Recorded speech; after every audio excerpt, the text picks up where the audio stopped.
ఇప్పుడే జీ5 app download చేయండి. చూడండి మీ ఫేవరెట్ టీవీ షోస్ ఎప్పుడైనా ఎక్కడైనా. నా శత్రువైన గాయత్రక్క నన్ను కడతీర్చడానికి నయని కడుపున పుట్టిన జీవం ఎత్తుకుపోయి ఎక్కడ వదిలేశాడు. ఆ తర్వాత పిల్ల కథ కంచికి పోయిందో కాన్పూర్కి పోయిందో తెలియదు గాని అప్పుడప్పుడు అదిగో పులి ఇదిగో పిల్ల అన్నట్టు భయపడ్డాం. ఇది ఒప్పుకోవాల్సిన నిజమే. ఎవరు ఎక్కడున్నా మృత్యువు నుంచి తప్పించుకోలేరు. ఏం స్వామి, గాయత్రక్క కంపెనీ ఉద్యోగులకు కావలసిన వాళ్లకు దేవత అనండి ఒప్పుకుంటాను. కాని తనే మృత్యుదేవతని నన్ను సంహరిస్తుందంటే మాత్రం నేను ఊరుకోను.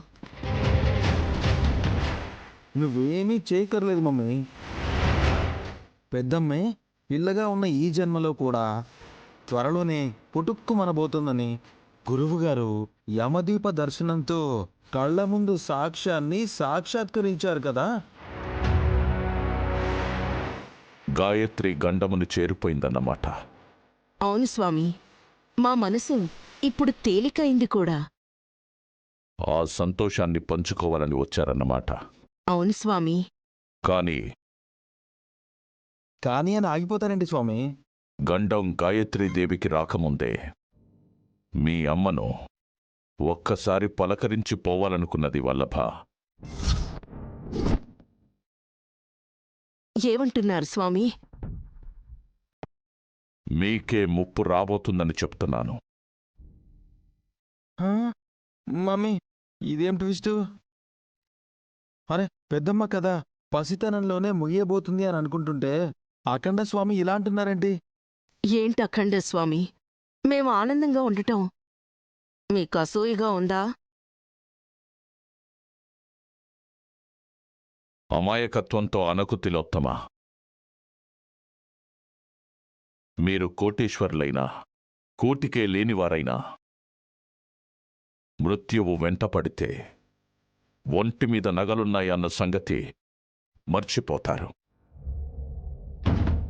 ఆకలి వేసినా కూడా అక్కర్లేదని పారిపోతూ ఉంటారు. మరణ మృదంగాన్ని వింటూ ఆస్వాదించే యోగిని నేను. నాకు అసూయ ద్వేషాలు ఏమీ ఉండవు. మమ్మీ గండం వివరాలు చెప్పమను. గాయత్రీదేవితోనా స్వామి? కాదు, నయంతోనా? వచ్చే గండం నుంచి కాపాడేది నిన్ను నయనియే. How is it possible? అది మీరే తెలుసుకుంటారు. వెళ్ళండి. అలా ఎలా స్వామి? పదవల్లభ, ఏమొకరు వెళ్ళొస్తాను స్వామి.